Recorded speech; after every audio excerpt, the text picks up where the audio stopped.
퇴근길에 성공 투자 전략을 위해서 준비 운동 해보겠습니다. 국내 증시 전일장 어떻게 마감됐는지 오늘장은 어떻게 흘러갈지 미리 분석해보고요. 여기에서 끝나지 않습니다. 오늘 시초카에서 공략해볼 만한 종목은 또 어떤 종목이 있을지 더 자세한 내용 나눠보도록 하겠습니다. 블루오크 이동훈 대표와 함께합니다. 대표님 안녕하세요. 예, 안녕하세요. 네, 안녕하십니까.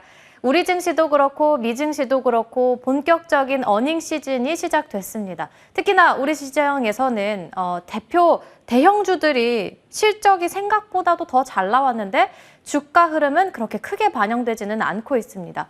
그러니까 정말 해야 되는 건 많은 건 알겠는데 정작 뭘 해야 될지는 잘 모르겠는 그런 시장인데요. 과연 호실적에도 불구하고 우리 증시가 지지부진한 박스권 안에 갇혀있는 이 원인은 어디서 찾아볼 수 있을까요? 예, 참고로 오늘 만약에 2% 이상 올라가지 않으면 이제 4개월 연속 하락하게 되는데요. 그러니까 2015년 이후에 4개월 연속 하락은 처음입니다. 시장이 상당히 좀 부진한데, 시기적으로 보면 FOMC 앞두고 있는 상태이기 때문에 미국의 이제 테이퍼링 시행이다라는 부담, 그러니까 테이퍼링 시행되고 나서 그동안에 유동성으로 끌어올렸던 장세가 또 어떻게 바뀔 것이냐, 이 부분 좀 반응 보고 나서 움직이자, 이런 신중함에 매수세가 좀 주춤거리는 그런 측면이 있고요.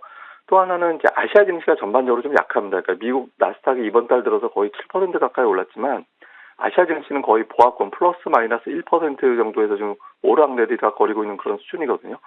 공급망 문제라든가, 그다음에 이제 각국의 위드 코로나 정책이 시행되는 시기가 과연 어떻게 될 것이냐라는 부담, 그리고 또 중국 경기 아무래도 의존도가 높은 국가들이 많다 보니까 중국 경기가 언제 회복될 수 있을 거냐, 이게 다 불투명한 것들이거든요. 그러니까 이런 부분들이 윤곽을 잡지 않았다는 점에서 외국인 투자자들이 적극적으로 매수하지 않고 있습니다. 그래서 아시아 증시 흐름에 그대로 연동되는 측면도 있고요. 그리고 또 하나는 우리가 이제 같이 살펴보는 지표가 이제 국제유가, 국제금리 이런 건데, 쉽게 말씀드리면 이 지표는 지금 올라가면 투자자들이 부담을 갖는 지표들이거든요. 근데 유가도 그렇고 금리도 그렇고 확실하게 안정이 됐다라고 장담하기가 좀 어려운 상황이잖아요. 그래서 전체적으로 금융시장이 안정되지 못했고, FOMC라는 일정도 있고, 그다음에 공급망 문제를 비롯해서 위드 코로나 정책에 대한 시행 시기 이런 것들이 불투명해서 우리 증시뿐만 아니라 아시아 증시가 전체적으로 좀 쉬어가고 있다, 이렇게 봐야겠습니다. 네, FOMC를 앞두고 있기도 하고 아시아 흐름에 연동되기도 하고 또 국제유가, 국채금리, 우리의 증시의 발목을 잡는 부분들이 꽤 많은 것 같네요. 그럼 다음으로는 종목 이야기로 넘어가 볼 텐데요. 이제는 삼성전자에 이어서 SK하이닉스와 관련해서 지금이 기회야, 저가 매수의 기회다라는 의견. 아니야, 지금은 좀 시기상조야, 조금 이른 것 같아, 조금 바닥을 더 확인해 보고 들어가자 하는 의견이 정말 팽배한데요. 조금 부담되시겠지만 우리 대표님은 어떤 생각을 갖고 계신지, 혹시 좀 나중에 들어가는 게 좋겠다 하면 그 시기가 언제인지가 궁금합니다. 예, 사실은 바닥은 지나갔죠. 그러니까 이제 PBR 0.9배 정도 나올 때가 하이닉스는 전통적으로 바닥이거든요. 그러니까 그 시점은 넘어갔기 때문에 지금은 이제 바닥이다라고 보기 좀 어렵고요. 다만 이제 부담스러웠던 요인들이 좀 해소되고 있기 때문에 추가 상승이 가능하다라는 관점에서 접근해 볼 필요는 있습니다.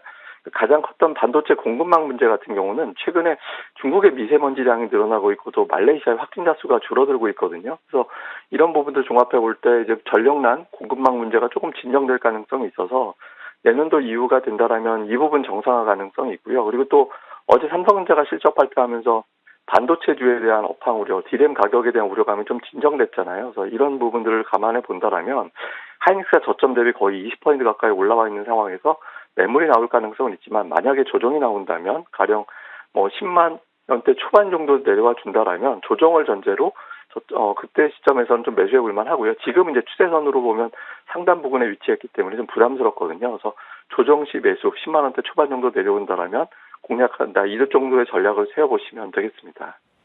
네, 10만 원 초반대 조정 시에는 매수해 보는 것도 괜찮겠다 말씀해 주셨습니다. 다음으로는 시장의 핫 이슈 관련해서 점검해 볼 텐데요. 메타버스 관련한 이야기 나눠볼까 합니다. 메타버스의 ETF 출시 이후에 ETF계의 최강자로 떠오르고 있는데요. 그래서 이 메타버스 관련주들까지도 매기가 형성되는 모습인데요. 과연 메타버스 관련주들이 우리 시장의 주도주로 자리매김할 수 있을까요? 예, 지금 저점 대비 좀 많이 올라왔죠. 그러니까 최근에 코스닥에서 보면 미디어, 그다음에 엔터주라든가 게임주 이런 쪽들이 이제 범 메타버스 관련주로 분류가 되면서 상당히 시세가 나왔는데, 가격 부담이 좀 커질 수 있는 위치입니다. 어제 우리 시장을 좀 돌이켜보면, 그러니까 보험 서비스, 이런 코스피에서는 이런 종목들, 엔터 게임주, 코스닥에서는 이런 종목들이 약세를 보이는데, 3, 4개월 정도 또는 4개월 정도 많이 올라갔던 종목들이었거든요. 4, 5개월 정도 올라가면 통상적으로 큰 어떤 테마성 종목은 수명을 어느 정도는 좀 다하게 되는 경우가 많습니다. 그러니까 작년도 같은 경우도 뭐 2차 전지, 바이오, 배터리 이런 종목들이 이제 움직임이 나오면서 한 4, 5개월 정도 올라가면 그 정도 선에서 추가 상승이 좀 둔해지는 그런 경향을 보였는데 일부 종목들은 그 정도 위치까지 올라왔거든요. 그래서 어제 그러면서 이 종목들이 빠지고 반도체주들이 강세를 보였잖아요.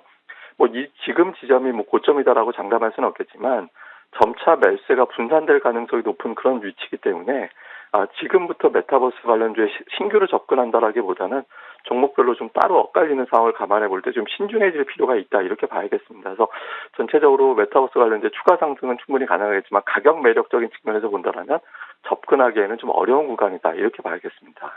네, 추가 상승은 가능하지만 가격 메리트가 부각되지는 않은 구간이다 말씀해 주셨습니다.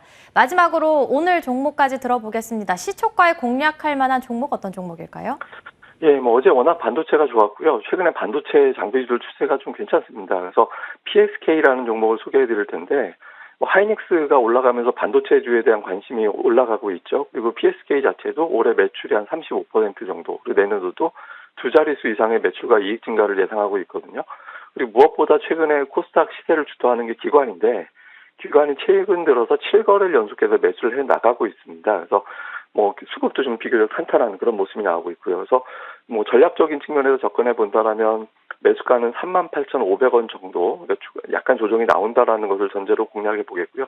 손절매는 36,000원, 그리고 목표가는 45,000원 정도까지 단기적으로 끌고 가는 그런 전략을 제시해 드리겠습니다. 네, PSK 잘 참고해 보겠습니다. 오늘 말씀 감사드립니다. 예, 감사합니다. 네, 저희가 준비한 시간 여기까지입니다. 혹시라도 밤새 미장 대응하셨던 분들 정말 고생 많으셨고요. 시장 강하니까요. 기분 좋은 하루 보내셨으면 좋겠습니다. 다음 주에 뵐게요. 고맙습니다.